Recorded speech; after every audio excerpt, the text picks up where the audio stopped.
partout. Mais d'abord Lille et le match Parlons des de Lillois. Lille et de la prestation. Oui, parce que c'est pas un match Ligue des Champions en fait. C'est ça qui est gênant. C'est un match d'Europa League, ils ont même pas le niveau. Et ce qui est encore plus gênant, c'est qu'en sachant que le Sporting est sur un début de saison vraiment De feu. Ah oui, de feu. Tu te dis, ils sont en mode diesel, ils sont attentistes, ils attendent. Qui, pardon, j'ai pas entendu. Le Sporting, Oui, sur les 25 premières minutes, tu te dis, mais il y a un coup à jouer quand même. Mais en même temps, tu vois des Lillois assez frileux, très mauvais sur le plan technique, incapables d'avoir cette justesse aux abords de la surface de réparation. De toute façon, on a attendu la 70e minute pour avoir un tir avec la rentrée de Cabella quand même. Et avec tout le respect que j'ai le Sporting, c'est quand même un super club de football. Ils sont souvent sur les Coupes d'Europe, comme beaucoup de clubs portugais également. Très bien. On est d'accord. Ils ont des dernières excellents. Cette année, ça démarre très bien. Mais ce soir, j'ai vu qu'une seule équipe sur le terrain et pourtant, c'était pas un grand Sporting. Donc c'est ça qui m'inquiète. Face à une équipe qui arrive ce soir au Portugal sur 3 défaites consécutives, qui se prend une semence de son président. Alors après, ça c'est un autre débat, c'est discutable. Mais je me dis... Pas une semence. Ouais, non, mais je me dis quand même, sincèrement, tu arrives en Champions League, tu te bats depuis 2 ans pour te qualifier en Champions League, tu as raté le coche à maintes reprises, tu arrives avec la nouvelle formule et tu nous proposes ça, cette daube. Exactement. Et moi, je vais te dire, je suis assez inquiet pour les Lillois, alors qu'au début de saison, j'étais plutôt optimiste, parce que j'ai l'impression, très bêtement, qu'ils ont tout donné dans le tour de barrage. C'est le nouveau concept. C'est qu'avant, tu avais les équipes. L'important, c'est de participer. C'est Coubertin qui disait ça. Avant, tu avais les équipes qui, quand elles rataient le tour préliminaire, c'était catastrophique. Ça les flinguait pour le reste de la saison. Là, maintenant, Lille, ils ont inventé. Ton budget aussi. Lille, ils ont inventé le nouveau concept. C'est on se qualifie, mais on a tellement tout donné pour se qualifier que ça nous a flingué le reste de la saison. Dans les 2 cas, en fait, le club français, on n'y arrive pas. Que tu te casses la gueule parce que tu te qualifies pas et tu te qualifies parce que depuis le match aller contre Slavia. Lille affiche un niveau catastrophique. Le match aller contre le Slavia, c'était quand? Le 15 août? Oui. Entre le 15 et le 20, un truc dans le genre, non? Parce qu'il par là, parce que avant, match aller contre le Slavia, 2-0. Ouais. Le match retour, honnêtement, ils se font beaucoup bouger. À une tête ratée, ils ne se qualifient pas. Et en championnat, derrière, on a dit ouais, mais comme c'était le PSG, et puis c'est vrai que dans le match, à un moment, sur la fin, on peut même dire qu'ils auraient pu faire 2-2, mais ils se sont écroulés. Et ils ont surtout affiché quelque chose qu'on sentait déjà l'année dernière. Alors que moi, je maintiens, je trouve qu'il y a des bons joueurs dans cette équipe. Il y a des joueurs qui sont intéressants. Mais il y avait des choses que je voyais l'année dernière que là, alors là, je revois depuis 3-4 matchs. Cette équipe, elle n'a pas de caractère. Non. Elle n'a pas de caractère. Elle est là, elle se fait marcher sur la gueule. Le caractère, ça ne veut pas simplement dire aller mettre des coups. Non. Ça ne veut pas simplement dire, en gros, vulgairement, comme disent la certains, responsabilité elle a de prendre des décisions sur le terrain. Exactement. Et la décision, c'est l'Otidio. Qu'est-ce qu'il va foutre? La semelle, comme il a mis pour prendre un carton rouge à ce moment-là du match. Tu prends un but, et dans la foulée, tu prends le carton rouge. Bah, c'est bon, allez, au revoir tout le monde. Hop, on zappe, on passe à autre chose. C'est fini. Je me demande si pour le coup de gueule monumental qu'a passé Olivier Létang, je me demande si c'était contre-productif. Est-ce que c'était à bon escient à ce moment-là? J'ai pas aimé. Et j'ai l'impression que Pep Genesio a moyennement aimé aussi, même si derrière il a dit mais c'est le patron, il a le droit de faire ce qu'il veut. Ah ok, il le fait souvent, mais il faut que ça marche. Il faut que ça marche. Disproportionné, puis en plus si tu as envie de faire un truc comme ça, mais pourquoi tu prends la presse en témoin? Va voir tes joueurs et prends-les, fais une gueulante quoi. Et pourquoi après tu vas déballer tout ça devant la presse en fait? C'est pas que je voulais pas que ça se sache, c'est qu'en termes de communication au début de saison comme ça, j'étais dans un vestiaire. Hein. Si moi je vois mon président sortir du bois et nous défoncer comme ça en nous disant parce que tu es sur 2 défaites, c'était la 3e défaite consécutive, et tu dis ouais les mecs ils ont pas envie machin tout ça, sincèrement, t'es hors sujet quoi. Je veux dire, je pense pas que le problème se situe en termes de motivation. Le coup de gueule, il aurait dû le pousser contre la Brune plutôt que contre ses joueurs en début de saison. Aussi, on est d'accord. Mais... prochain match, Lille-Real. Match d'après, Atlético-Lille. Match suivant, Lille-Juve. Lille, combien ils peuvent prendre de points? S'ils prennent 8 points, s'ils font dans les 24, c'est déjà on leur bien, souhaite déjà d'avoir au moins quelques points. Après, ils ont qui d'autre dans le programme? Donc Real, Atlético, Juve. Ensuite, ils vont à Bologne. Ouais. Ensuite, ils reçoivent Sturm Graz. Ouais. Ils vont à Liverpool et ils reçoivent Feyenoord. Voilà, Lille à l'extérieur, c'est catastrophique. C'est fini. Au max du max, ils font 8 points. Je ne sais pas si ça suffit pour être dans les 24. Hein. Ils ont un calendrier qui est costaud. Là, on pourra pas. Alors, le truc, c'est qu'évidemment, quand tu vas jouer Real, Atlético, qui va aller leur taper dessus? Mais le problème, il est là. Le problème, il est là dans cette nouvelle formule. C'est que tu as des équipes qui sont peut-être là et qui ne devraient pas être là. Et en fait, on va pas leur taper dessus. Ce soir, tu leur tapes dessus parce que tu affiches un visage négatif. Tu as l'air bête quand tu es sur le terrain. Tu n'as pas de caractère. Et puis après, ils pourront se cacher. Parce que quand tu vas jouer contre Atlético, Real, machin, une excuse. On dira, ah ben qu'est-ce que tu veux faire ? Et l'écart est trop important. Si l'écart est trop important et qu'on peut rien dire, ça veut dire que la formule ça marche pas et que le foot européen. Il y a des gens qui cherchent à nous raconter encore des histoires, nous disant ouais, mais il y a des années où il y a des belles histoires. Ouais, ok, il y a des années où il y a des belles histoires. Mais il faut être audacieux. Mais dans ça. 90% du temps, les histoires elles sont banales. Ça veut dire que le plus grand il tape le petit. Dans 90% des cas. Donc, si on doit réinventer quelque chose, autant le réinventer complètement. Parce que là, je ne vois pas Lille, ils vont se faire gifler de tous les côtés. En fait, année après année, pour la grande majorité des clubs français, et ce depuis très longtemps, parce que j'ai l'impression qu'on, non seulement en dehors de la personnalité du caractère, c'est l'audace, en fait. De se dire, l'histoire de la Champions League, ou même de l'Europa League, ou même toutes les de Coupes d'Europe, nous montre à chaque fois des équipes qui, des fois, sortent du bois, on n'a pas misé un copec dessus, mais nous ont enthousiasmés parce qu'elles proposaient sur le terrain. Chaque année, on a des équipes comme ça. Ça pourrait pas être une fois une équipe française. En 2017, Monaco, c'est inattendu. Ouais, mais c'est déception, c'est qui cache toute la forêt derrière. Ouais, mais en fait, des surprises. Manu, mais moi, j'ai envie de voir ça. J'ai envie de voir Lille conquérant avec de l'audace, même si tu perds 2-0, mais au moins de dire ils ont quand même tenté, quoi, tu vois. En termes de qualité, toi, tu connais la qualité des deux équipes. Moi, je me réfugie sans vraiment connaître le Sporting. Pas du tout comme toi. Il y a la forme du moment. Alors, ils sont sur 5 victoires de suite en championnat. Là, ça fait 4 matchs qui ne marquent pas. Ils étaient sur une moyenne de 4 buts par match. Mais il y a aussi une chose qui est très importante.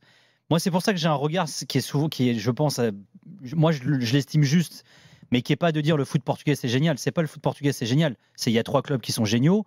Il y en a un 4e qui est là, qui essaye de grandir, qui est Braga. Joue, ces 3 clubs-là, les clubs français hors PSG. C'est normal, c'est toujours les mêmes en Coupe d'Europe. Oui, mais ça passe pas. Non, mais parce que alors, si tu te souviens, dans la revue de l'After, c'était un sujet qu'on avait fait. Pourquoi les clubs français ont du mal en Coupe d'Europe ? Il y a la question de l'habitude, de la culture européenne. Au Portugal, comme dans d'autres pays. Ils ont l'habitude. L'année dernière, ils font quart de Conférence League. Comparé à un Sporting. Lille, quart de finale de Conférence League, c'est un exploit, c'est historique. Le Sporting, quart de finale de Conférence League, ce sera finalement faire honneur à son histoire, mais ce ne sera pas vécu comme quelque chose de génial. Ce que je veux dire, c'est que le Sporting a une habitude européenne. D'habitude, de culture, je suis d'accord avec toi. C'est également une affaire de moyens, de travail que tu vas mettre en place. Quand je vois ce qu'Amorim met en place, la qualité des joueurs qu'il y a au Sporting, à Lille, a priori, je l'ai toujours dit, je trouve qu'il y a des joueurs de qualité. Je trouve qu'il y a des joueurs de qualité. Et il y a des joueurs certains n'ont pas été bons ce soir d'ailleurs. Et il y a des joueurs dans cette équipe de Lille, tu les prends, je les mets au Sporting ou au Portugal pendant 2-3 ans, je pense qu'ils auront un autre niveau. D'ailleurs, il y a eu beaucoup de joueurs portugais à Lille ces dernières années, dont certains qui sont passés par le centre de formation, le Sporting tout court. Et là, les mecs, ils mettent le maillot de Lille, ils sont sur le terrain et on a l'impression de voir des enfants, il n'y a pas de caractère. Après, oublie pas un truc, on peut dire ce qu'on veut. L'exclusion, elle conditionne forcément la rencontre. Mais elle vient de ce que je suis en train de dire. Elle découle de ce que je dis. C'est une faute qui est stupide. C'est sûr. Il n'a pas à faire ça. C'est sûr, même si moi je trouve l'exclusion un peu sévère, mais bon, après ça, tout est discutable. Au moment où ils prennent le but, le Sporting n'est pas en train d'écraser le Non, c'est ce que je te dis. Le Sporting est en mode un peu mollasson, comme ça, il ne se passe pas grand-chose. Après, il y a aussi un truc, il y a la qualité de la formation. Le Sporting, pendant très longtemps, alors le Benfica a pris le relais les dernières années, mais ils ont un centre de formation qui a sorti Cristiano Ronaldo, Figo, Nani, bref, qui fait le taf. Il y a aussi une chose. Le Sporting est vraiment un cas d'école et je dirais un exemple de ce que les clubs, du moins les grands clubs portugais doivent faire. Il y a une vraie stabilité. Ruben Amorim, tous les étés, voire tous les mercatos, il a annoncé partant. Il est reparti pour une saison. En Angleterre cette année encore. On parlait de lui à Liverpool, à United. Ce mec est incroyable. C'est un Mourinien assumé, ce qui est assez fou quand tu vois le jeu qu'il produit. Alors, la première saison où il est champion, c'est très chiant à voir jouer, c'est très pragmatique. Et lui-même a fait son autocritique en disant là, on a gagné avec ce style-là, mais ça suffira pas, on est le Sporting. Maintenant, il faut que je me remette en question et qu'on joue mieux. Et il n'a pas été champion l'année suivante, mais l'année qui a suivi, là, il a été nouveau. Et il y a aussi un élément qui est très important. Le Sporting a beaucoup investi ces dernières années sur le mercato. Attention, ils ont dégagé énormément de ventes. D'ailleurs, ils ont fait un bénéfice record. Là, les comptes ont été publiés il y a une semaine. Ils ont un bénéfice record sur le dernier rapport comptable. Mais c'est un club qui a énormément investi. Le Gyökeres, c'est sa clause à 100 millions. C'est la recrue record de l'histoire du club. Il est resté, lui. Alors, il y a plusieurs choses. Déjà, il y a le fait que lui, il voulait vraiment apprendre à connaître l'Europe avec ça. il était très cher, le Sporting n'a pas voulu lâcher l'affaire, ils n'avaient pas de besoin d'argent. Et il y a un troisième aspect qu'on a tendance à oublier, mais c'est l'aspect personnel. Il s'est trouvé une petite amie qui est une actrice portugaise, et je pense que ça a joué dans le fait que il reste nous ça en premier. Ça peut. Ouais, je garde le meilleur pour la fin. et je pense que ça. D'ailleurs, la presse people en a beaucoup parlé en disant, de façon un peu marrante, en disant le Sporting a trouvé l'atout pour que Gyökeres reste au moins un an de plus. Et c'est cette fameuse actrice portugaise. Sporting, parfois c'est fragile. Moi, je me souviens à l'époque Jérémy Mathieu quand les supporters se rentraient dans le vestiaire pour taper les joueurs. Alors ça a été un vrai. Tu sais que ça a été un vrai basculement dans l'histoire du club et notamment dans ce qui se passe aujourd'hui. À l'époque, le médecin du club est l'actuel président, qui est Frederico Varandas. Donc Jorge Jesus était l'entraîneur. Le président de l'époque a d'ailleurs été condamné parce qu'on l'a soupçonné. Enfin, il a été blanchi par la suite, mais il avait été jugé. On le soupçonnait d'être derrière cette attaque des ultras au centre d'entraînement à Alcochete. Finalement, ça n'a pas été très clair. Il y a des élections anticipées qui ont eu lieu et Varandas, qui est l'actuel président, qui avait fait venir Amorim. Amorim, quand il arrive au Sporting, c'est quand même un truc qui est assez fou. Hein.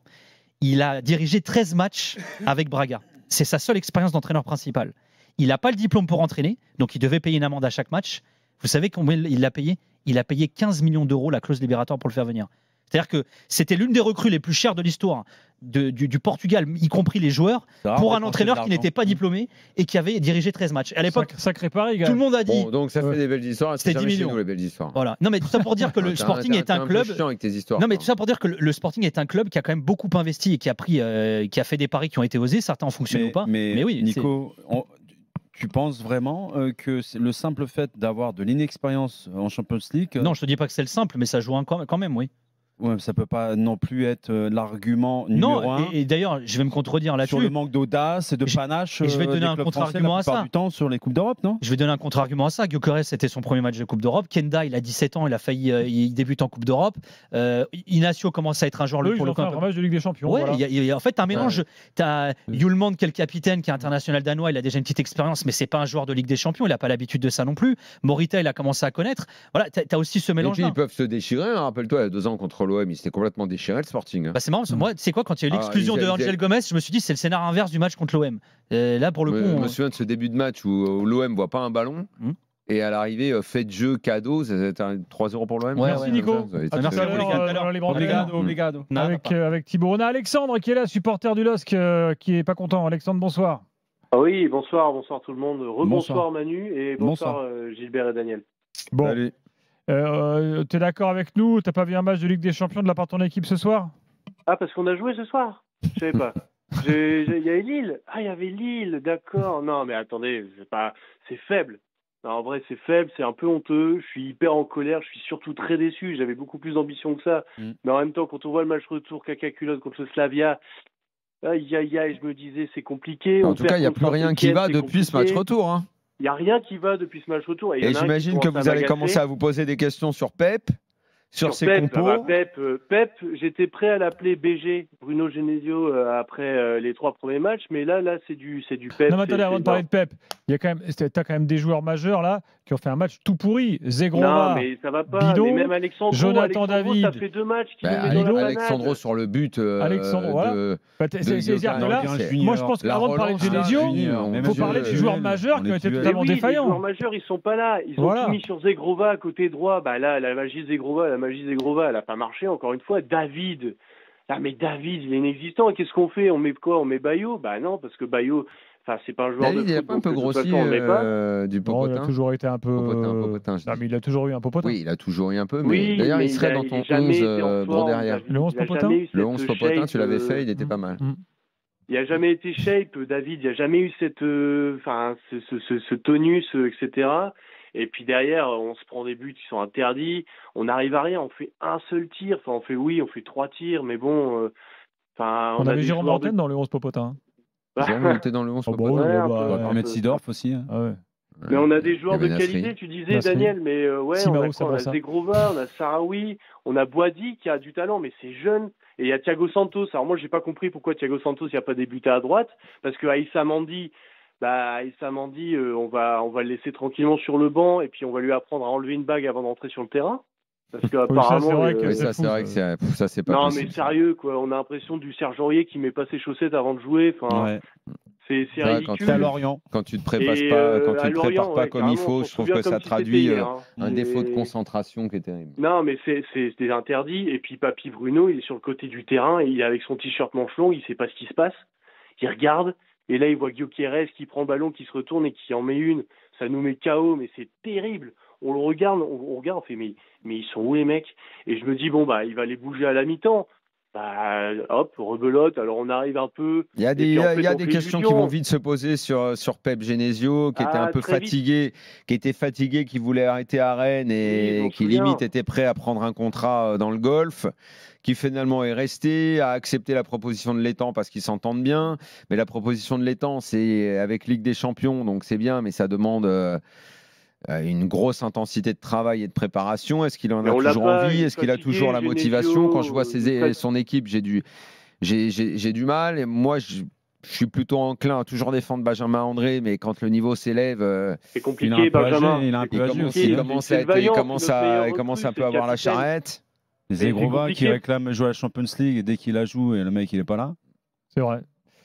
Bon, défaillance des joueurs. Moi, je pointe d'abord du doigt les joueurs plutôt que Genesio. Non, mais Genesio aussi n'a une part de responsabilité parce que dans sa composition. Numéro 1, les joueurs. Non, mais c'est à lui de préparer l'équipe, qu'elle sache quoi faire. Mais même sur le plan tactique, c'est aussi eux sur le terrain de se rendre compte qu'ils sont en Ligue des Champions là. Mais sur le plan tactique aussi, c'est pareil. Quand tu joues à 10 contre 11, bah, tu sais que c'est probablement le sportif, une des rares équipes, tu peux prendre des points. Bah, essaye de changer un peu ta tactique. Prends de l'audace, joue avec 3 défenseurs. Rajoute un joueur. A priori, c'était un peu l'idée, puisque normalement, Meunier et Bakker sont mis là pour être des latéraux qui devaient monter beaucoup. Mais en fait, ils se sont retrouvés à 5 derrière et ils n'ont pas fait grand-chose. Il y a eu un mouvement à un moment côté droit entre Meunier et Zegrova. Ça n'a pas donné grand-chose, mais j'ai relevé que ça. Thibaut est là. Salut Thibaut. Bonjour à tous. Salut Thibaut. Bon, on va faire une évaluation avec toi. Est-ce qu'il y a un joueur à sauver? Vous rigolerez moins. Est-ce qu'il y a un joueur à sauver ce soir côté lillois? Oula, c'est compliqué. Je dirais Chevalier. Ouais, ce serait le seul, parce que le reste, c'est. J'en retiens la bonne rentrée de Cabella, peut-être? Ah oui, Manu a raison. Ouais, Cabella aussi. Ouais, mais sinon, c'est que ça, parce que le reste. Et encore Chevalier, si on l'a vu plus décisif. Bah, c'est compliqué. Qu'est-ce que tu veux qu'il fasse quoi? Un exploit. Mais arrête, il a pris que 2 buts incroyables. Et d'ailleurs, est-ce qu'on peut juste 2 secondes, puisque c'est un peu l'attaquant à la mode que je pense beaucoup de clubs vont s'arracher à la fin de la saison. T'en penses quoi du Suédois? Le but qu'il met, franchement, c'est. Écoute, pour moi, c'est un mystère, ce gars. Je trouve qu'il va assez vite. C'est un mystère. Tous les clubs où il est allé, les prêts, les machins. Oui, et au final, on va le débarquer à Coventry en Championship. C'est pas un gamin, il a 26 ans, c'est ça. Et sur sa première saison, il explose les compteurs avec le Sporting. Et là, il confirme pour ce début de saison tout le bien qu'on pense de lui. Dans la surface, il prend des bonnes décisions. Il est puissant, il est rapide, il est technique. Il sait jouer dans la profondeur, il sait jouer en fixation. Il a une panoplie. Pour moi, c'est une découverte véritablement, ce gars. Et c'est un mystère parce que je me dis comment il a pu passer à travers les radars en permanence, quoi. Voilà. Bon, Thibaut, revenons sur les Lillois, là. Qu'est-ce que tu veux nous dire? Vu qu'il n'y en a pas à sauver, allez, sauf Cabella et Chevalier. Sur l'évaluation, qu'est-ce que tu veux rajouter? Je trouve qu'il y a des joueurs qui sont à côté de la plaque. On va répéter comme tout le monde, mais Alexandro, encore une fois, là, la tête qui met pas sur Chevalier, c'est basique, il devrait le faire. Il y en a un que j'adore pourtant. J'ai son maillot floqué, parce que j'adorais. Mais Edon Zegrova... si je peux faire une comparaison avec le match de Saint-Etienne, il y avait un joueur, Davidashvili, en face, qui est un peu technique, un peu dans ces trucs-là, mais qui jouait simple, lui. Une touche de balle, 2 touches de balle, et ça fait la passe. Et Zegrova... Oui, mais Zegrova, on sait que c'est ça, c'est le gars. Et le match d'après, il va te faire taire parce qu'il va sortir une frappe de ouf. Et puis le match d'après, tu vas t'arracher les cheveux parce qu'il va rater des trucs ou il va tout faire à l'envers. Il n'est pas encore stable, c'est pas un joueur qui est stabilisé. Mais le problème, c'est que dans sa tête, il se pense... dans sa tête, il se voit au Real, oui, ça c'est sûr. C'est sûr, il le dit, mais non, dans sa tête, il se voit arriver au Real. Regardez Vinicius, il fait Vini, t'es gentil, tu vas sur le banc, tu me regardes jouer. Tu te casses, s'il te plaît, là, tu te mets derrière avec les gamins, tu me laisses ta place. Bon, après, je vais pas parler, c'est pas Tony Kroos, mais je trouve qu'on parle pas assez et c'est malheureux. Mais c'est l'absence de Ben Taleb au milieu de terrain. Alors, on espère qu'il va bien. C'est sûr que c'est une grosse perte et on sait que ça va. Il faut plus compter dessus de toute façon. Mais c'est ça qui est dommage. Mais je trouve que c'était ça qui faisait l'équilibre au milieu de terrain. Et le problème là, c'est qu'avec l'exclusion de Gomez, c'était déjà compliqué de construire quelque chose. Mais là, c'était impossible. Boadi et André, ils peuvent pas construire. Il n'y avait pas de créatif sur le terrain. Le pauvre Sarawi qui essaie de se débrouiller, je trouve qu'il a quelque chose d'intéressant, mais il fait avec aucun appel, rien. C'est compliqué. Don Zegrova qui va un peu trop porter le ballon, essayer de faire le jeu tout seul, en dribbler 3, revenir les dribbler. Il y a aucune construction possible. Et David, alors il est pas bon, mais il est au milieu de tout ça et il doit être partout, mais il est nulle part à la fois. Enfin, c'est très compliqué. On n'est pas loin d'un début de crise du côté lillois quand même. Oui, bah oui, là, t'enchaînes 3. Le match de samedi est super important. C'est 4 ou 5 défaites là maintenant? 4. 4. Hein. Encore la première, le Slavia, on pouvait relativiser. J'ai écouté. Ouais, on a relativisé le Slavia parce qu'il y avait la fête de la qualif. T'as relativisé le PSG parce que c'était le PSG. Et puis après, derrière, tu relativises plus là. Ouais, c'est ça. Et en fait, ça a un peu caché l'arbre. C'est l'arbre qui a caché un peu la forêt. Et l'ambiance doit être merdique en ce moment là. Mais il n'y a pas d'automatisme. Entre les déclarations du président après Sainté, enfin, je sais pas, et avec la prestation de ce soir, avec les gueules d'enterrement qu'ont fait la majorité des joueurs, quand je regarde encore le visage de Jonathan David en sortant, je me dis, mais comment tu vas faire Genesio demain à l'entraînement pour remettre la tête à l'endroit en sachant que le match de samedi est super important. Non, mais là, il a un gros travail, Pep. Hein. Il les a punis en plus. Ça joue ce week-end, là? Il joue contre Strasbourg. Oui, en plus, il en avait puni 2, là. Bah ouais, voilà, et David, il est dedans. Mais moi, je sais pas ce que vous pensez. Alors, c'est un joueur que j'adore pourtant, c'est notre capitaine. Mais je trouve que Benjamin André, il est épuisé mentalement. Il a plus le. Oui, il est fatigué, Benjamin André. Il est fatigué, il devient. Alors, il voulait partir, on l'adore. Strasbourg ce week-end, et ça devient. Vous allez les enfoncer, non? Il a 33 ans. Je pense que Gilbert, il va mettre dehors Pep samedi à 19h. Samedi 19h, il plante un clou. C'est pas non plus impossible que Lille se gagne contre Strasbourg, les gars. Détendez-vous. Mais l'enchaînement des matchs va être violent. Hein. Je suis désolé, mais Juve, Rennes, Nice, Monaco, Lens, Lyon, il n'y aura aucune pause. Atlético, Juve, ça va s'enchaîner sur un mois. Ça va être une boucherie. Bah, surtout que ça va être une boucherie. Quand tu as une dynamique aussi négative que ça, généralement, les joueurs, tu as de plus en plus de joueurs, tu perds des joueurs match après match pour des petits bobos, des petits trucs, parce que les mecs ils veulent plus se faire violence. Ils ont presque envie de rester chez eux, ils n'ont plus envie de se montrer en fait. A contrario, quand tu as une dynamique positive, tout le monde a envie de participer au truc, tu vois. Et là, j'ai peur qu'il se passe ça à l'heure actuelle du côté lillois en fait. Merci Thibaut. Je pense qu'on peut passer à autre chose.